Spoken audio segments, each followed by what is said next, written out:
Hello guys, আমি ফের একটা নতুন ভিডিও নিয়ে চলে এসেছি। এটা হচ্ছে একটা পুরানো একটা স্টোভ। এটা অনেক পুরানো একটা স্টোভ, আমাদের বাড়ি আগে ছিল। এই পুরানো স্টোভটা আমরা আস্তে আস্তে আমরা ব্যবহার করাটা আমরা বন্ধ করে দিয়েছি। কেননা আস্তে আস্তে কেরোসিন তেল দিয়ে এটা চলে। এটা হচ্ছে ট্যাঙ্কি, কেরোসিন তেল দেওয়া হয়, এখান থেকে কেরোসিন তেলটা দেওয়া হয়। এখানে এই চাবিটা এখানে এটা লাগানো হয়।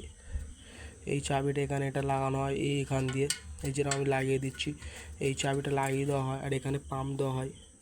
এখানে এই পাম্পের এই সিরিঞ্জ আর এই হচ্ছে বকেট। তবে এটা দ্বারা আগুনটা এখানে জ্বলে। আর এই যে নিচের যে পাইপটা দেওয়া আছে, এখানে পাম্প দিয়ে আমরা এখানে তেলের প্রেসারটা বাড়াই। এখান দিয়ে বেরিয়ে এটা হচ্ছে বার্নার, এখান দিয়ে তেলটা আস্তে করে এই এই সাইড দিয়ে এটা বেরোয়। দেখাচ্ছি গাইস, দেখো গাইস, নিচের দিকে যে এটা আছে ওইখান দিয়ে বেরোয়। দেখেছো গাইস, এরমভাবে এই স্টোভটা কাজে লাগে। ও আমাদের বাড়িতে অনেক দিন ধরে এটা পড়েছিল, ও এটা কেউ ইউজ করে না। আমি আজকে এটা টেনে বের করেছি যে এটা কাজ করছে কি করছে না সেটার ওপরেই নির্ভর। মানে আমি এটা এক্সপেরিমেন্ট করতে চলেছি। কেননা গাইস, আমাদের এখন এদিকে কেরোসিন তেলের লিটার দাম বেশি হয়ে গেছে, ওই জন্য আমরা এখন আর জ্বালাতে পারি না। ওই স্টোভের এরম তিন দিকে তিনটে ঝিক মতন ছিল, এই দিকেরটা আমাদের একটা ভেঙে গেছে, এটা আমি ঝালাই করব পরে। ও দেখছো গাইস, সেরমভাবে এটা হয়। আর এর এই ক্যাপের মাথাটা এখান দিয়ে, এটা হচ্ছে এই ক্যাপের মাথাটা, এটা আমি খুলে রেখে দিচ্ছি। এখান থেকে হচ্ছে তেল দিয়ে এটা ভর্তি করা হয়, আর এখানে এই সিরিঞ্জটা প্রেসার দিয়ে এটা পাম্প করে এটা চালানো হয়। বুঝে গেছে, সেটা পাম্প দিলে তারপরে এই পাইপটা দিয়ে এখানে তেল গিয়ে এখানে বেরোয়, তারপরে এখানে আমরা আগুনটা জ্বালাই, তবে এটা জ্বলে। ঠিক আছে গাইস, দেখেছো?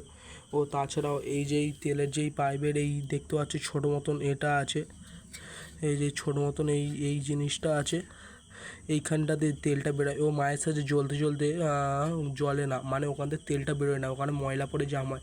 ওই জন্য এখানে তেলের একটা পিন মতন পাওয়া যায়, ওখানে দিয়ে ঘষলে তারপর ওটা ঠিক হয়ে যায়। বুঝছো গাইস, কারোর বাড়ি যদি এরকম স্টোভ থাকে কেউ ফেলো না, এটা আমাদের ছোটো, এবার এর থেকেও বড় পাওয়া যায়। ঠিক আছে গাইস, এটা হচ্ছে ভালো একটা স্টোভ। এটা যখন গ্যাস বা কাঠ থাকে না, কেরোসিন তেল থাকে, তাহলে এটা ব্যবহার করে তুমি বাড়িতে রান্নাবান্নাও করতে পারবে। ঠিক আছে গাইস, এটা হচ্ছে এর বার্নার। এই বার্নারটা এখানে থাকে, আগুনটা তবে এর চারপাশ দিয়ে মানে ভালোভাবে বেরোয়। বুঝছো গাইস, দেখেছো গাইস, আমি এটা কেরোসিন তেল দিয়ে আমি এটা জ্বালিয়ে দেখাবো এর নেক্সট ভিডিওতে। যদি ভিডিওটা ভালো লাগে তাহলে লাইক শেয়ার কমেন্ট করো। ও প্লিজ, চ্যানেলটা আস্তে আস্তে ডাউনে চলে যাচ্ছে, প্লিজ গাইস, বন্ধুরা আমার চ্যানেলটাকে সাবস্ক্রাইব করো। ও প্লিজ গাইস, প্লিজ।